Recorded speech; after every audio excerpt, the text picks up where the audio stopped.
Hey friends, Barky Dog here, back with another movie review. I wanted to do a review featuring the late Christopher Plummer. He was in so many movies and worked right up to the end at the age of 91. He was always great and a treat to see. He was great in lesser known projects like 2009's The Last Station, as he was in his more famous films like The Sound of Music. In parts both large and small, serious or silly, Plummer always brought his best. He played roles in practically every genre, and he will definitely be missed. So there's a lot to choose from, which made finding the right movie to review a challenge for me. Then I remembered he was in this picture from 1984, Dreamscape, a sci-fi action picture about psychics battling people's inner demons and each other in their dreams.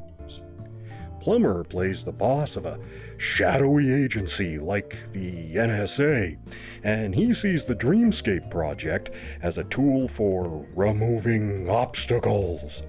Because in this movie, if you die in your dream, you die in real life, and it's the perfect way to eliminate a target.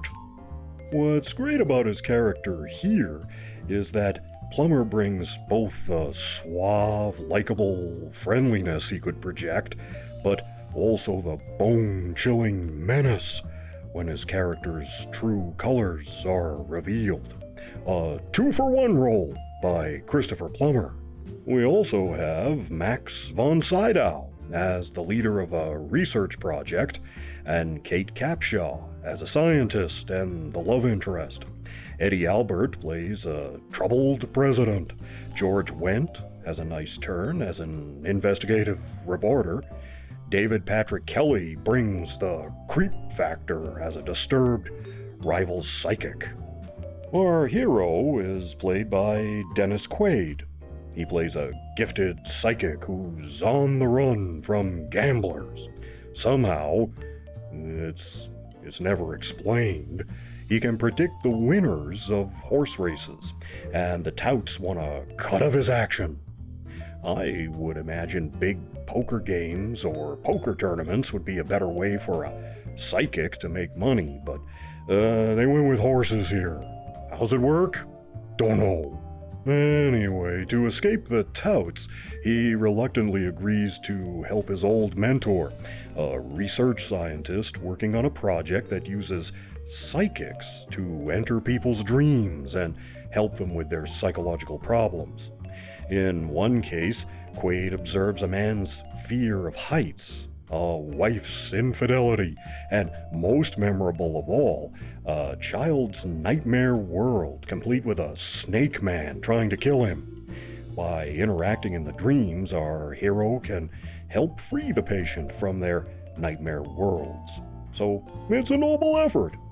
Unfortunately, the president is being haunted by nightmares of a nuclear war and wants to have a détente with the Soviets to end the threat posed by atomic weapons. Christopher Plummer doesn't like that, since he believes giving up nukes will make America weak. That means the president has to be stopped, and killing him in the dreamscape is the best solution. It's up to our hero and his psychic abilities to scuttle the plan and save the president.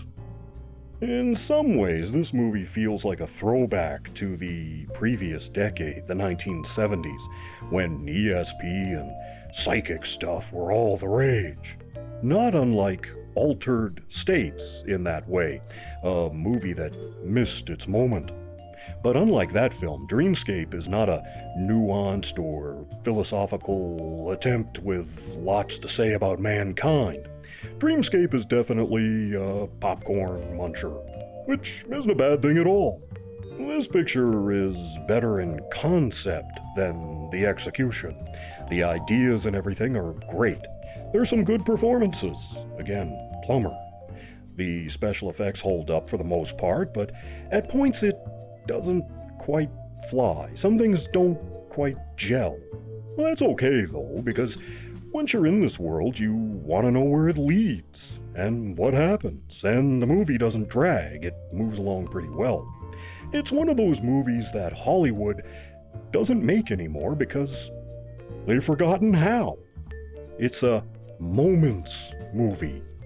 If I were to say, remember the trench run? Or that time when Indy was on the hood of the truck and he had to go under the truck? Or when Jack Burton throws a knife at Lopan? Or when the Goonies have to play the Bones? You know, indelible moments in a movie you never forget because they stand out. They're cool things you never saw before, and they get branded into your brain. A movie like Star Wars or Raiders of the Lost Ark is built from those moments. And because they were so popular, we all have the shared experience, forming a sort of cultural shorthand for us, even to the point where you can parody those moments and everyone still gets it.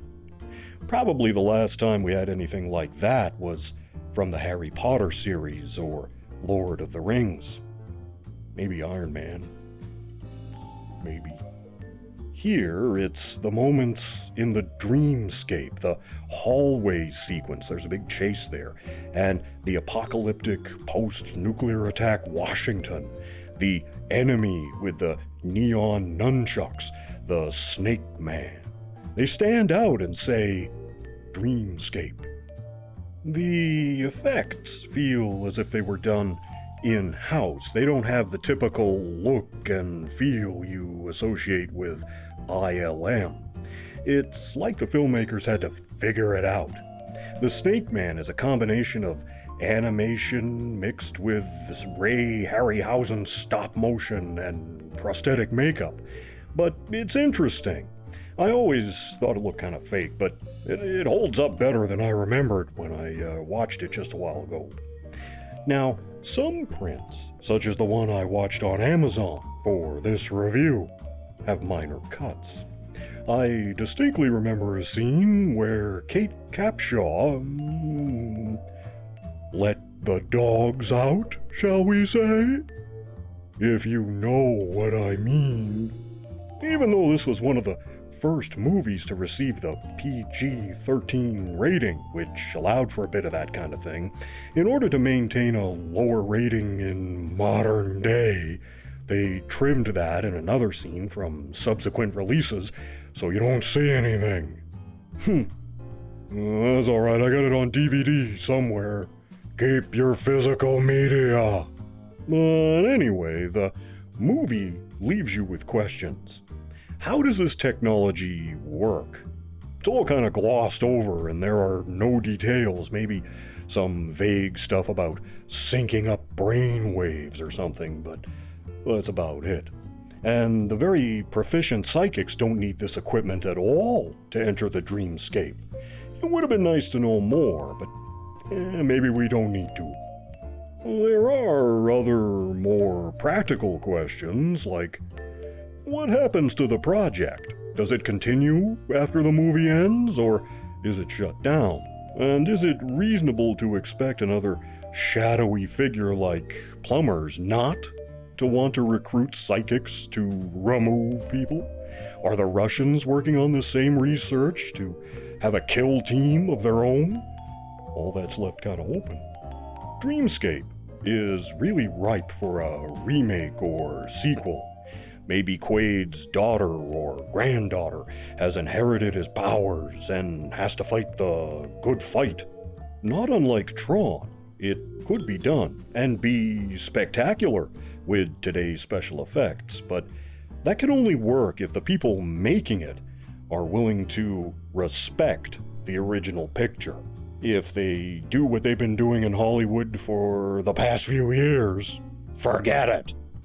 Think you're gonna get any of my money with more of that crap?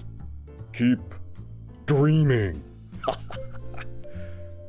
I'm giving this one 2.5 Paws.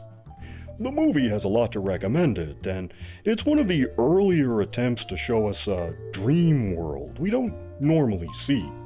It's imaginative, it moves along at a good pace, and it's a fun product of its time. It's a memorable picture. Dreamscape is available on VHS, DVD, Blu-ray, and digitally from Amazon Prime. Well, that's all I have for you this time. I'll be back soon with another video. In the meantime, you take care of yourselves, okay? And I'll see you in the next one.